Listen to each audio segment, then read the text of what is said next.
महाराष्ट्र विधान परिषदेच्या सदस्यपदी निवड झाल्यानंतर पहिल्यांदाच आपल्या सिंधुदुर्ग जिल्ह्यामध्ये सन्माननीय नवनिर्वाचित आमदार प्रभूजी जठार ते दौऱ्यावर आलेले आहेत आणि सकाळी मोपा विमानतळापासून दोडामार्ग सावंतवाडी वेंगुर्ला करत आपल्या कुडाळ तालुक्यामध्ये आले. कुडाळ तालुक्यातील सर्व कार्यकर्त्यांच्या गाठी जनतेच्या शुभेच्छांचा स्वीकार करण्याकरता या ठिकाणी आलेले ते सर्वप्रथम आमच्या या कुडाळ तालुक्याच्या वतीने कुडाळ मालवणी मतदारसंघाच्या वतीने आपलं मनापासून अभिनंदन करतो.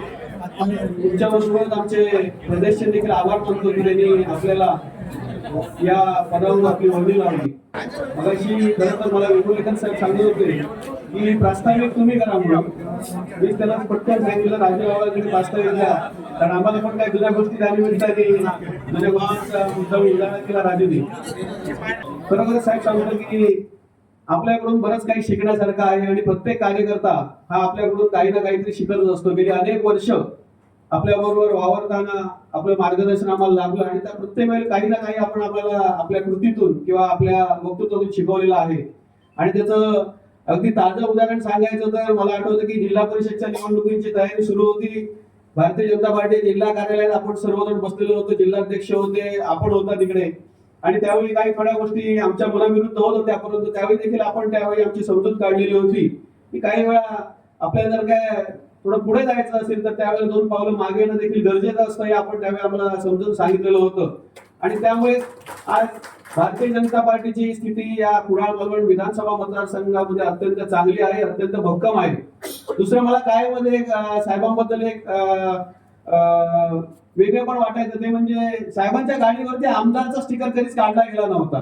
कदाचित साहेबांना माहिती होतं की पुन्हा विधानसभा असेल किंवा विधान परिषद असेल, आम्ही बघायचो की 2014 पासून आजपर्यंत कधी स्टिकर केला नव्हता. फक्त आता हिरवा स्टिकर लाल झालेला आहे, विधान सभेचा स्टिकर विधान परिषदेत झालेला आहे.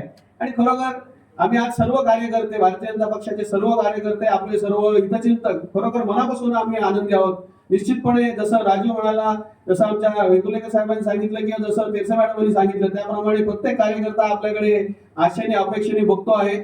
भारतीय जनता पार्टी जर काय स्थिती या जिल्ह्यामध्ये पुन्हा एकदा मजबूत करायची असेल तर आपण स्वतः सन्माननीय राणे साहेब आहेत, सन्माननीय पालकमंत्री नितीन राणे साहेब आहेत, त्या सर्वजण एकत्र येऊन निश्चितपणे पुन्हा एकदा भारतीय जनता पार्टीला जे गतवैभव होतं ते या संपूर्ण जिल्ह्यामध्ये प्राप्त करून देण्याकरता आपण सर्वांनी एकत्रित काम करूया. पुन्हा एकदा या कुडाळ तालुक्याच्या वतीने आपले मनापासून आभार व्यक्त करतो. आपल्या भावी वाटचाली